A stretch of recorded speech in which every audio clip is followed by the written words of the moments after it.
साला सवेरे से गेहूं काट का गाड़ फाट गिल बा। आई सुतल बड़ा सा। अरे गेहूं तोर बाप कटाऊ।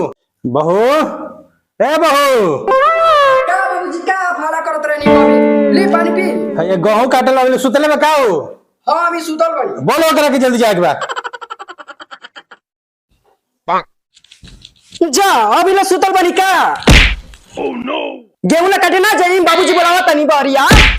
मरली से काहे रे भोसड़ी ए अपने तक बार में कुछ करलन हमारा से कब गेहूं काटेला कब धान पिटेला कहत रहन जो हम ना करो भाग। अरे साला अभी तक आइले ना अबे क्या है हम और गौवा ना कटबे तो कइबे खइबे का अपन बाबू के दूध। अरे बाबूजी खिसिया गेला का।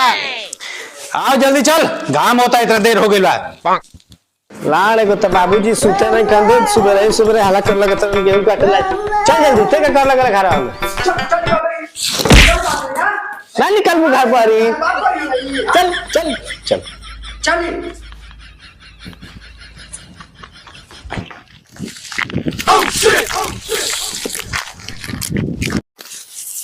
ए देखत काथी पड़े जल्दी जल्दी काट ना। हां तो काटी ना हमार कितना मोटा है रे। काठी बोलत रहे नी लब लब बुझाला ना कुछ। अरे भोसड़ी हम तो हंसुआ के बेटला कने ते काथी बुझ ले रे। जा तो ऐसे ना बोलेला तो कठिला मोटवा पातर ला कोइले रहे नी। ए हमसे गेहूं ना कटतऊ काटत काटत गोड़ दुखा जाता। बाबूजी से बोल बनिहार लगावेला। हां घर में खाएला अनाज बार नहीं खे अब बनिहार लगा दी काटू चुपचाप। ला मुर्दान का फोन आ गया बात करो। हेलो हेलो हां गेहूं काटत बानी का भइल। तोरे सरवा तू जे गेहूं काटत है हमनी के जात नहीं जे पूरी खाए और जे बाप के जूझ काट हमनी के जात नहीं जा ओ जे ऑर्केस्ट्रा के प्रोग्राम बाटे। ना ना ना इटा गरदारी होता हमारा संगे। ए हमार लाड़ होता जल्दी आओ। सुना ना धनिया अब हमसे गेहूं ना काटतऊ हम जात नहीं बनिहार ला। जोरे चढ़वा तो हमरो से ना कटाता गेहूं खाली हम ही ना खाई। हां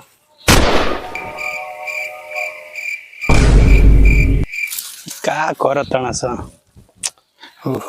लेकिन एहनी के रोहनियत देखे हमरो जवानी याद आ जाता। साला का दिन रहल। जो लिया बनियार अखैया अपन बात के गान।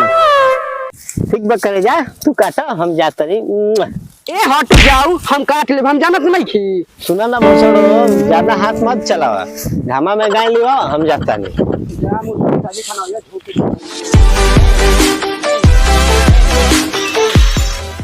और सर आइटम वीडियो बहुत वायरल होल यार ये वाला। चलो सन चलो सन। हां चलो चलो लेकिन अबे चले के तो का पहले चले के तभी ना आगे बैठे के मिली माल देखे के मिलता हूं हमनी के। चल हम हूं अपना लेगो माल सेट कर ले चल। भाग बुरी झांटी लेखा मुंह ले ले चल ले माल पटावे तोरा से को कुकुर फंस जाओ कुकुर बिलाई उहे ढेर बा। ए चलो सन रे लान अपने में गल कटवल कइले बरसन चलो सो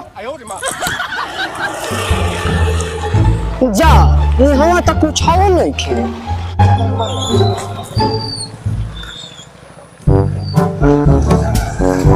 ए बो अरे सुन ने आओ तो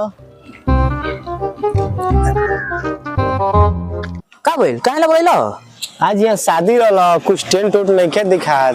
शादी का बार पले होई जब लड़की दूसरे लड़के लेके भागल तो भाग रे साला ई क्या बोलत रे। काहे पले पूछला हो जब बताओ दिन का मानते नहीं खो। जा सन सारा बात तने कहाला में हम अपन गेहूं काटल छोड़ के नहीं अब हमार बापा हमारे घर में घुसे ना दे। अतला टेंशन ले ले बाड़े चल कोनो जुगाड़ लगावल। ए चलो हां चलो चलो।